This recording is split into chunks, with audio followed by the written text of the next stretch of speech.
A principal recomendação das autoridades de saúde mundo afora foi e ainda está sendo o isolamento social, a fim de evitar a disseminação do novo coronavírus responsável pela Covid-19. E esse isolamento, a gente sabe, impôs às pessoas uma mudança brusca no estilo de vida. Junto com o medo de ser infectado e a impossibilidade do contato físico, também surgem transtornos à saúde mental da população. E quais têm sido os desafios dos profissionais e instituições da saúde mental durante a pandemia? É sobre esse assunto que a gente conversa agora com o diretor clínico da Olist, o médico psiquiatra Luiz Fernando Pedroso, nosso convidado aqui no Issa Bahia. Seja bem-vindo. Bom dia, doutor Luiz Fernando. Obrigado, bom dia para vocês também e para os seus ouvintes. É um prazer estar aqui. Prazer todo nosso. E deixa eu fazer um esclarecimento. Estamos todos aqui no estúdio sem máscaras. Estamos pela primeira vez nessa pandemia recebendo o nosso convidado de forma presencial. E isso foi intencional da nossa parte. Todos nós passamos hoje por um teste rápido para diagnóstico da Covid. Todos nós testamos negativos, inclusive o nosso próprio entrevistado, o Dr. Luiz Fernando. Então, estamos todos nos dando ao luxo hoje de estarmos sem máscaras para essa entrevista presencial. Dr. Luiz Fernando, a Organização Mundial da Saúde estima que de 30% a 50% das pessoas podem vir a desenvolver algum tipo de sofrimento psíquico ou problema de saúde mental no decorrer da pandemia. É um número que assusta, não é? Como é que a pandemia tem afetado a saúde mental das pessoas? Pois é, como você disse, assustando muito, né? Inclusive a própria OMS hoje ela está em xeque, como todo o discurso médico chapa branca, digamos assim, oficial, pelas posturas de muita politização, né? E de assustar muito. É claro que a gente não pode minimizar o risco é real, ele existe, mas é um momento que a gente precisa de muita serenidade. Nós temos dois problemas, no mínimo, a enfrentar. Um é a própria epidemia e o outro é a epidemia do pânico. E, para isso, muito tem contribuído essas organizações oficiais, chapa branca, e também a politização das questões de saúde. Tem contribuído todo mundo, muita gente querendo tirar proveito dessa situação. E quando a gente fala em sofrimento psíquico ou saúde mental comprometida como decorrência dessa pandemia, a gente está falando do que exatamente? Das crises de ansiedade, da síndrome de pânico que muita gente desenvolve? Qual é o gatilho que provoca esse desequilíbrio mental? Olha, é isso aí que você está falando. A ansiedade, a depressão, todas essas coisas o desencadeamento de outras patologias, até de reações psicóticas. É tudo isso que você está falando como aumento do estresse. Mas eu acho que uma das questões principais que a gente deve discutir, precisa discutir, é a questão da noção de realidade, da desilusão com relação a uma suposta segurança que a gente imagina viver. Nós vivemos uma época que é pós-penicilina, né, que é pós-pílula. Então fomos acostumados a uma sensação de muita segurança, né? O mundo se desenvolveu muito no último século, nos últimos 50, 60 anos. Muita tecnologia aumentou enormemente as nossas possibilidades de produzir, de fazer coisas, de consumir. E a gente foi criando sempre uma certa sensação de ilusão de segurança. E esquecendo que nós somos mortais, que nós corremos risco, que ao longo de toda a história da humanidade nós convivemos com epidemias, com riscos biológicos, bactérias, parasitas e tudo isso. Eu me lembro que a minha geração tinha muito também essa sensação de segurança, e o nosso primeiro susto, um choque de realidade, foi a epidemia do HIV. por exemplo. A gente achava até então que com uma penicilinazinha você resolvia todos os problemas, podíamos fazer qualquer coisa que queríamos, despreocupadamente com os riscos. E aí veio aquele choque de realidade, que foi uma epidemia terrível. A gente via as pessoas morrendo, todo mundo impotente. Mas a gente foi aprendendo sem perspectiva, porque hoje ainda se fala de vacinas aí a curto prazo. Na época, as perspectivas eram de 10, 15 anos para vir um tratamento. Sem e até vacina hoje para não o tem, HIV, né? Mas a vida seguiu. Ninguém parou o sexo por causa disso. As pessoas começaram, obviamente, a se proteger, mudar alguns padrões de comportamento, a usar camisinha, embora na época houvesse quem quisesse proibir o sexo, achar que a epidemia era uma açoite de Deus, que as pessoas eram pecadoras e por isso estavam sendo castigados por uma epidemia. Essas ideias mais medievais sempre vêm à tona. Mas a gente se lembrou, né, que apesar da penicilina, da pílula anticoncepcional, de todas essas coisas que nos davam a segurança, nós nos lembramos que somos mortais e que vamos estar tendo que conviver com isso. Então foi a AIDS, agora esse vírus, depois vão vir outros vírus, e assim é a nossa vida, né? Então é preciso quebrar um pouco essa ilusão de segurança, de que a gente tem imunidade, que a vida não tem riscos. Como terapeutas, nós temos que trazer as pessoas para a realidade. E às vezes a gente tem que dizer a coisa um pouco desagradável, né? Dizer, olha, não dá para acreditar em Papai Noel, não dá para acreditar nessa segurança toda. A vida é perigosa. E não vamos nos desanimar por causa disso, não vamos desistir. Nós temos que continuar na luta e conviver com isso. Durante esse processo de discussão da pandemia do novo coronavírus, a gente sempre fala primeira, segunda, e alguns especialistas falam numa terceira ou quarta onda de consequências do coronavírus, mas que não necessariamente são doenças ligadas ao coronavírus, consequências psicológicas, psiquiátricas, porque a gente viveu num momento de isolamento durante muito tempo e há um processo de readaptação a essa nova realidade. O senhor falou sobre a questão da segurança, que nós achamos, a falsa sensação de segurança Exatamente. Que nós criamos e que não existe efetivamente. Como a sociedade pode se preparar para que isso não tenha consequências ainda mais danosas a longo prazo no nosso convívio social e no nosso psicológico?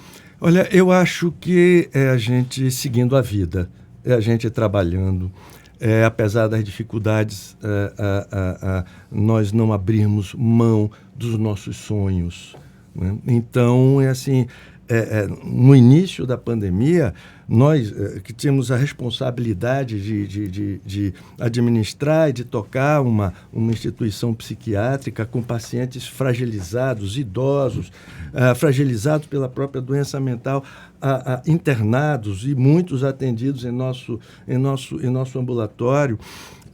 Nós também ficamos com medo, né? O medo real, e também fomos atingidos por esse pânico, por esse terrorismo biológico. Mas a gente pensou assim, olha, a vida tem que seguir, nós temos que continuar trabalhando. Então, esqueceram de passar o resto da mensagem, porque eu fiquei em casa, mas com dinheiro público. Porque quem tem negócio, quem tem seu emprego, quem tem sua carreira, tem que botar máscara, tem que passar álcool em gel e tem que seguir a vida. Tem que seguir adiante. Né? Nós não sabemos quando isso vai acabar. Aliás, não acabou. Agora, o senhor toca num ponto que é bem interessante. Vamos seguir a vida, claro. Para quem está fragilizado, o caso, por exemplo, de pacientes com desequilíbrio psíquico, psiquiátrico, enfim, como administrar essa situação? Aí eu venho fazendo essa pergunta exatamente. Qual o maior desafio para o profissional da área para lidar com essa situação, uma vez que é um fato novo, não é? É e não é, porque as pessoas fragilizadas, elas têm que estar se protegendo mais mesmo. Pessoas que têm certas doenças não podem se expor, às vezes, a uma gripe, influenza, né? Então, há que ter essa proteção mesmo das pessoas mais fragilizadas. Nem todo mundo pode suportar determinados impactos biológicos e nem de estresse, então tem que se proteger. Só que para você proteger alguns, né, outros têm que trabalhar dobrado. né? Há que ter a proteção, sim, mas o trabalho. Como é que nós vamos nos manter, né, em casa o tempo inteiro, sem fazer nada, sem trabalhar? Que, né, o governo não produz dinheiro, né, o dinheiro não dá em árvore, as pessoas têm que produzir. E assim, nós continuamos a produzir, nós continuamos atendendo nossas pessoas, nós e muitos hospitais, muitos médicos, muitos outros serviços. Eu não vi, por exemplo, também jornalistas pararem de trabalhar e, sobretudo, não vi políticos pararem de trabalhar nem de fazer manifestações. Né? A vida, de alguma forma, para muitas pessoas, está seguindo. Né? O senhor dirige a Olist, que é uma clínica psiquiátrica. Quais as mudanças foram colocadas em prática lá? Eu não falo nem do ponto de vista de cuidados com a saúde, esses protocolos sanitários que têm sido adotados aí por nós aqui também. A gente tem todo um cuidado, mas eu falo do ponto de vista de procedimento, de abordagem. Que mudanças foram essas? Tem isso aí que você falou. Nós testamos muito, né? A questão do teste é fundamental para você tentar impedir ou minimizar a entrada do vírus na instituição. Então a gente faz, e até hoje faz, essa checagem muito, muito intensa. E nós temos, enfim, muitos pacientes frágeis e alguns serviços nós tivemos que suspender. Por exemplo, nós temos um serviço de hospital-dia, onde o paciente vem vários dias pela semana, vem pela manhã, volta para casa à tarde. Então, esse trânsito aumentaria muito o risco do paciente. Nós tivemos que suspender isso, principalmente porque nós tivemos uma situação na nossa cidade muito complicada, que no meio da pandemia as pessoas precisando se distanciar socialmente e os ônibus apinhados, a redução de frota de ônibus. Então, isso parece aí um esquema de concessão pública imexível, porque o que a gente precisaria era mais transporte, para que as pessoas ficassem mais distantes, aquelas que tinham que se locomover ficassem mais distantes uma das outras. Então, nós tivemos que suspender esse tipo de atendimento temporariamente, até que a gente volte a sentir segurança. Tivemos que abrir um hospital improvisado de campanha, porque nós continuamos recebendo pessoas precisando de internação e não podíamos deixá-las entrar sem uma certa quarentena dentro do nosso espaço terapêutico. Tivemos que fazer um hospital de campanha para essas pessoas passarem um tempo de observação, serem testadas, etc., antes de vir para o nosso hospital. E fizemos muita telemedicina. Quer dizer, na verdade, a gente já vinha fazendo telemedicina. Então, o nosso ambulatório presencial, todos os atendimentos que fazíamos, nós substituímos pelo atendimento virtual e com muito sucesso. Mas, felizmente, a gente já estava preparado para isso, porque já vínhamos praticando a telemedicina muito antes dessa pandemia. Uma outra questão durante esse processo é o excesso de informação. A gente até tem um termo específico chamado infodemia, e informações muitas vezes conflitantes. A gente tem autoridades falando não fiquem em isolamento social, autoridades que dizem fiquem em isolamento social. A questão tem uma discussão muito, muito forte atualmente sobre a questão da obrigatoriedade ou não dessa vacina, se tivermos a vacina para o coronavírus, a questão dos medicamentos. Esse excesso de informação, esse excesso de conflitos de informações num cidadão médio, isso pode ter consequências psicológicas e psiquiátricas? Essa é a consequência boa, é a consequência de uma democracia. As pessoas poderem falar, expressar suas opiniões. Não é? Eu acho que uma das coisas que estão em xeque nessa epidemia são os tais consensos de autoridades.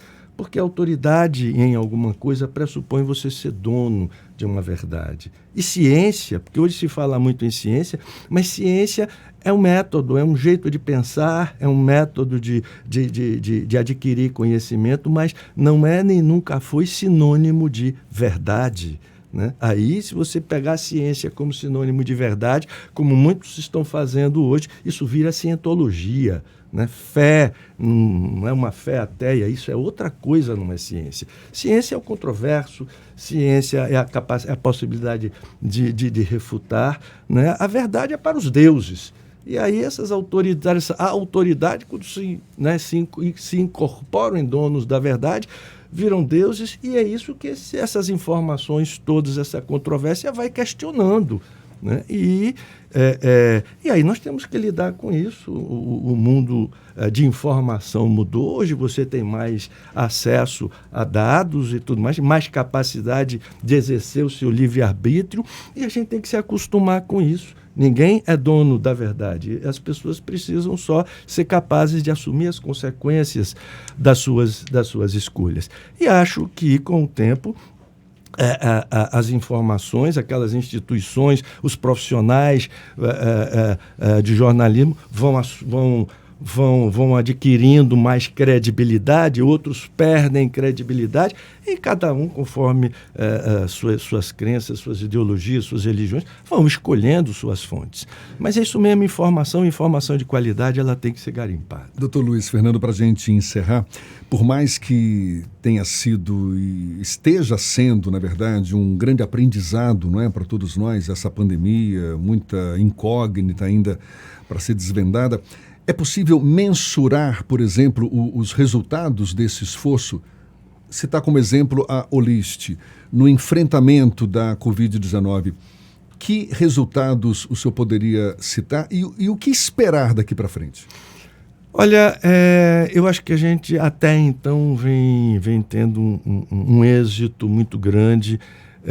Aliás, eu tenho um orgulho enorme da minha equipe de profissionais, de colaboradores, porque ninguém sequer cogitou, lá na nossa clínica, ninguém sequer cogitou parar de trabalhar. As pessoas, eu acho que é uma coisa da cultura da própria clínica, as pessoas têm muito compromisso com os pacientes, muita responsabilidade. Então, toda a preocupação foi como protegemos os nossos pacientes, como protegemos a nós mesmos e os nossos funcionários. E assim, muitos foram contaminados e a gente conseguiu impedir que essa contaminação passasse para os pacientes. Não tivemos nenhum caso grave, mas tivemos sim muitos casos. Então as pessoas eram afastadas, os colegas substituíam, né? Tivemos que contratar um pouco mais para fazer também essas substituições e fomos muito exitosos. Não posso falar ainda assim que a luta, vencemos a luta, não, porque a luta continua. O risco está aí e a gente tem que continuar com os nossos procedimentos e ficar espertos para isso. Tá certo. Dr. Luiz Fernando Pedroso, médico psiquiatra, diretor clínico da Olist, nos dando a honra aqui de uma entrevista presencial. Muito obrigado pela sua disponibilidade. Eu que agradeço muito a vocês a oportunidade de estar aqui falando com o público de vocês. Tá certo. Muito obrigado mais uma vez. E a gente lembra, é mais uma conversa que vai estar disponível logo mais na íntegra nos nossos canais no YouTube, Spotify, iTunes, Deezer e Instagram. Agora, 8h48 na Tarde FM.